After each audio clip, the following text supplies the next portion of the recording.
of the Opposition. The Prime Minister expects to be judged on his promises rather than his results. The results are these. 8 years ago, housing was affordable, taking a modest 40% of average income to pay mortgages on an average house, something that's now up to 60%. Wow. The average cost of a house has nearly doubled. The cost of a mortgage payment has doubled. The cost of monthly rent has doubled. It's double trouble after 8 years of this Prime Minister.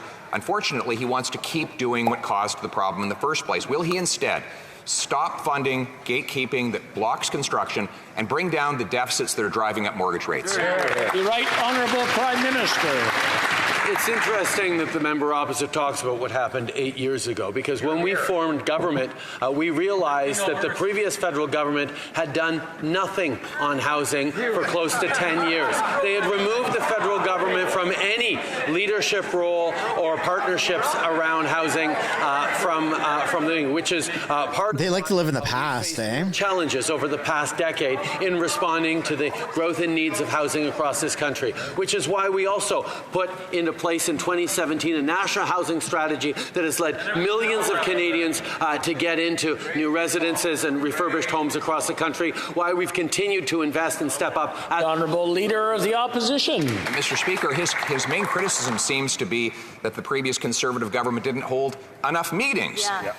Or spend enough money. What we actually delivered was affordable housing. The average house cost $450,000. Yes, sir. Rent back then was about 50% of what it is today. And Mr. Speaker, now Canada has the fewest houses per capita in the G7. We have fewer houses per capita than when he took office 8 years ago, at a time when house construction actually dropped off.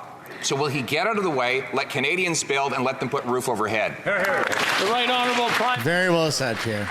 We all remember well that the previous Conservative government didn't spend enough money investing in Canadians, didn't support our veterans, didn't support builds and infrastructure, cut and slash programs, cut programs for seniors and for youth, raised the retirement age to 67 so that they could balance the budget in a fictional way for an election. Canadians saw through that and had them lose that election, Mr. Speaker. And we've stepped up to continue to invest in Canadians, continue to invest in housing, continue to invest in supports that have seen the economy grow, Mr. Speaker, have seen record job creation and record numbers of people live. The Honourable Leader of the Opposition. Here we go, Pierre. So he says that his real criticism is that our programs were not expensive enough for taxpayers, Mr. Speaker. The fact is, it's bad enough for him to fail. It's even worse for him to fail expensively. And that's what he's have an $80 billion housing program that has left us with the fewest houses per capita in the G7, even though we have the most land to build on. Fewer houses per capita than when he took office. We now have almost double the house price in Canada versus the U.S., where they have 10 times the people to house on a smaller landmass. So why doesn't he stop judging himself by how much he can spend instead of judging by how much he can get done? The Right Honourable Prime. As a man should be judged. Mr. Speaker, what he does. Consistently get up and say what we really need to grow the economy and help Canadians is cuts. Cuts in the investments we're making for Canadians, cuts in the programs that are helping Canadians afford new homes, cuts in the programs that are incentivizing municipalities to increase density and accelerate house building. The reality is, Mr. Speaker, that proposal of cuts and austerity is exactly why the Conservatives had such an underwhelming night on Monday night in those by-elections, Mr. Speaker. Canadians know they need a government that has their backs. That's what we're... Oof. The Honourable Leader of the Opposition. I mean, that was a pretty strong clapback. Mr. Speaker, just because he makes housing more expensive to taxpayers doesn't excuse the fact that he's made it more expensive for home buyers. Right. The reality he's tried to plagiarize my message on the need to get housing built by inventing a $4 billion accelerator program. Since that time, housing construction has decelerated. This year, according to his own housing agency, there will be fewer houses built than last year, 19% fewer. So why won't he actually take my policy, which is to link the number of dollars that cities get to the number of houses that get completed? The right Let's see if Trudeau plagiarizes that. The $4 billion Housing Accelerator Fund was actually a corner piece of our last election campaign, but apparently the current leader of the official opposition was too busy sharpening his knives to pay attention to our platform in the last election. I don't think I understand that reference. Commitment and focus on delivering for Canadians while he continues to propose cuts. That went right over my head. The noise level is starting to go up, and I understand this is like year end for students in a classroom, and everyone's excited.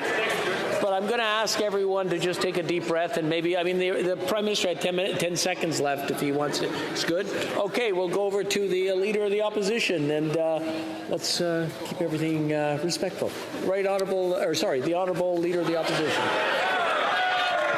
The Right Honourable. Pierre keeps getting mistaken. The Prime Minister says there's no room for savings in his sumptuous government spending. Well, I found some. For example, he gave CMHC $26 million in bonuses for making housing less affordable. He paid $181,000 for the Governor General's travel, $116 million for McKinsey, a company that supports him but actually helped cause the opioid crisis, $54 million for the ArriveCan app, $6,000 for one night in a hotel for the Prime Minister. Oh! Pass on that spending and put the money back in Canadians' pockets. Yeah! Right Honourable Prime Minister.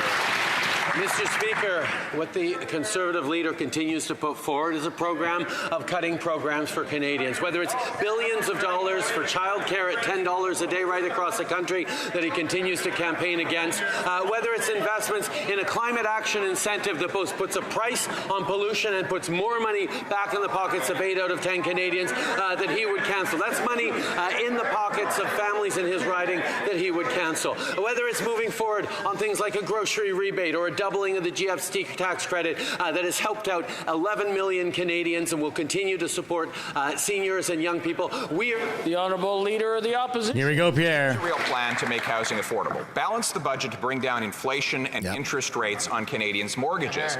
Require that cities increase the number of permitted homes by 15% in order to get more infrastructure money, and pay the money out once the houses are completed and the keys are indoors. Require every federally funded transit station have high-density housing all around it, and sell off 6,000 underutilized federal buildings to convert them into affordable housing and use the proceeds to reduce the deficit. How's that for a plan? Whoa! Honourable Prime Minister. Never have they offered a real solution Any of those elements in the House of Commons. the plan are things that we are already very much working on. But the one place we disagree is But they've never publicly announced it. Great move by Pierre. to low-income Canadians, to cut supports with things like a housing benefit that he not only voted against, but he delayed passage in the House when we were offering a $500 top-up to low-income Canadians. He has consistently stood against the kinds of supports and investments in Canadians, offering instead cuts and austerity at a time where Canadians need continued support. And on fiscal responsibility, Mr. Speaker, we're still at the top of the class in the G7. Pierre gets that W. Thanks for watching the video to the very end. If you'd like to subscribe, I've made it very easy. You can do so by clicking right there. If you'd like to watch another House of Commons highlight clip, you can do so by clicking right there. And if you'd like to subscribe to my main channel, Mistersunshinebaby, where it's all Canadian political news, then you can do so by tapping up there. Subscribing is absolutely free. There's a button down below that says subscribe. If you'd like to join and become a member and financially contribute, you could do so as well. Thank you so much for watching this video.